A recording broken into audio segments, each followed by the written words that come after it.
Most entrepreneurs and leaders think of having your own back as being nice to yourself or offering some grace when things get hard. And yes, that's part of it. But if you stop there, you're missing the real power because having your own back is not just self care, it's a strategic advantage. It changes how you approach every goal, every decision, and every stretch in your business or leadership journey. And without it, even the best strategies fall apart in the messy middle. Welcome to the Self-Trust Solution, the podcast for entrepreneurs, leaders, and high achievers who are done second-guessing and ready to execute with clarity. I'm your host, Dawn Ledet, the Self-Trust Coach, and each week I'll help you build the one strategy that makes all others work, self-trust. This is where bold goals meet grounded action. Let's dive in. Welcome back. This isn't fluff. It's not a feel-good extra. It's the thing that keeps you moving toward your vision when everything in you wants to shrink back into what's comfortable. Let's start here. What does it actually mean to have your own back? Most people define it as kindness, grace, maybe self-compassion. And that's important, but that alone won't get you through the hard parts of building something big. Here's my definition. Having your own back is kindness plus clarity plus commitment, not just to your now self, but to the vision that you see yourself creating. It's the combination of compassion and decisiveness, the ability to stand by yourself when things are messy, uncertain, or slower than you like.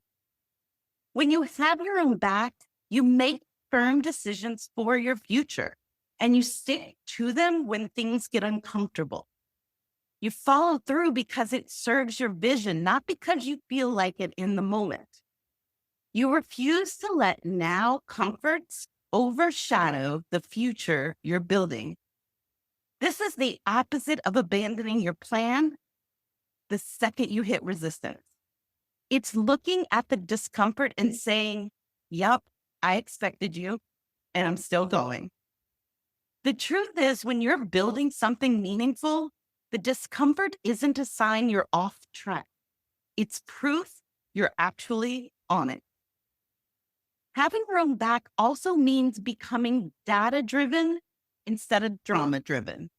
Here's what drama sounds like. It didn't work. I must be terrible at this. This launch is slow. I should start over. If I were better, this would be easier. Drama strips away your power.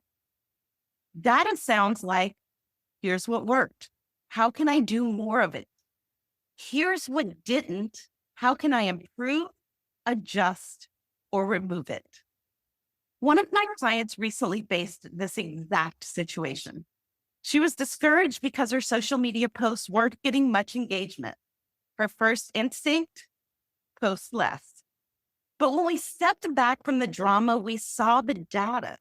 She was actually booking more in-person speaking engagement and networking connections than ever. That was where her people were coming from. Social media wasn't a failure. It was social proof to back up her real world momentum. When she saw that, her energy shifted. We doubled down on what was working and experimented with social in a way that supported, not derailed her. When you have your own back, you celebrate more, not just the results you want, but also the discomfort you moved through, the decisions you made, the follow through you honored, and the resilience you built. And not to mention the data you collected, because here's the truth. You are never the obstacle. You are the way forward. Celebrating yourself is how you reinforce that truth, and that truth is what fuels your next big move. So what does having your own back look like in action? First is to make a firm decision and decide ahead of time how you'll handle the resistance. Not expect it not to be there. In fact, expect there to be resistance because there will, and that's a normal part of moving forward. Then follow through because it serves your vision, not your momentary mood. Third is to evaluate with data, not drama. Evaluate both the wins and the misses. They all have value. And finally, celebrate the becoming. You're building a track record of trust with yourself. You're building the ability to analyze for data and support yourself as you move forward, to learn from yourself. You are your best teacher. When you have your own back, you don't crumble in the face of discomfort. You don't let temporary setbacks erase your commitment, and you stop abandoning your vision when things get hard. You create a cycle of clarity, execution, and self-support that makes success sustainable and inevitable. If this episode resonated, the perfect next step is joining me inside the follow-through formula.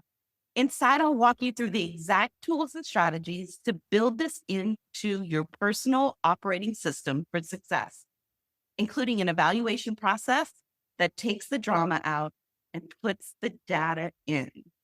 You can start today. Head to the selftrustcoach.com/follow-through to join. And if you love today's conversation, share it with a fellow entrepreneur or leader who's building something big. We're building a community of self-trust fueled leaders, and you're part of it. Inside every goal is a decision, an action, an evaluation, and an adjustment. Keep building your rhythm with the Self-Trust Solution. Subscribe, leave a review, and explore how we can work together at theselftrustcoach.com. I'll see you in the next episode.